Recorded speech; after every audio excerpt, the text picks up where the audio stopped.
ఎవరు చేస్తే నడుస్తోంది? నాది నేను జీర్ణం చేసుకున్నానా ఆహారం?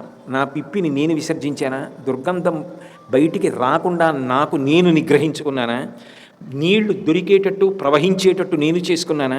నీటికి ప్రవాహం లేదనుకోండి, అందరం వెళ్ళి నది ఒడ్డున కూర్చోవాలి దాహం వేస్తే తాగడానికి. కానీ ఆ నీరు ప్రవహించి మన దగ్గరికి వచ్చేటట్టు చేసిన వాడెవరు? నోరు పైకి పెట్టి కడుపు కిందకుండేటట్టు, నీరు పల్లానికి వెళ్ళేటట్టు, నోట్లో తాగింది కడుపులోకి వెళ్ళేటట్టు, ప్రాణములు నిలబెట్టేటట్టు చేసిన వాడెవరు? అగ్ని పైకి రావాలని నిర్ణయించినది ఎవడు? అగ్ని పైకి రాకపోతే వంట ఎలా చేసుకుంటాం? అడుక్కెళ్ళిపోతే.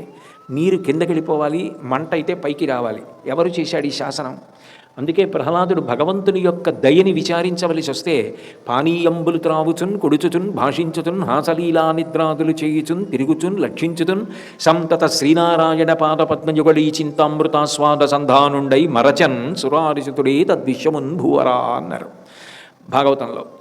నీళ్లు తాగుతుంటే భగవంతుడు గుర్తొచ్చాడు, తింటుంటే భగవంతుడు గుర్తొచ్చాడు. ఎక్కడో ధాన్యమా, అవి బియ్యమా, ఎక్కడో ఒక వంకాయ, రెండు నీళ్లలో ఉడికిస్తే మెత్తపడ్డాయా, కలిపితే అంత రుచిని నాలుక మీద రసాంకురములు గ్రహించడమా, అంత కఠినమైన దంతాల వాటి మధ్యలోకి నాలుక తొయ్యడమా, అవి నవిలిన తర్వాత మెత్తపడితే జాగ్రత్తగా కంఠంలోకి జారిపోయేటట్టుగా లాలాజనంలోంచి మ్యూకస్ టైలిన్ అన్న రెండు పదార్థాలు పుట్టడమా, తద్వారా ముద్ద లోపలికి వెళ్ళిపోవడమా?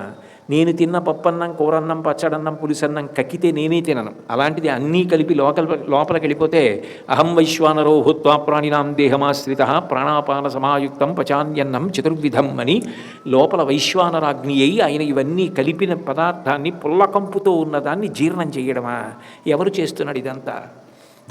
ఆయనకి దయ లేకపోతే మనం చేసిన తప్పులే ఆయన లెక్క పెట్టవలసి వచ్చిందనుకోండి, నిజంగా ఆయన మనల్ని క్షమించవచ్చా?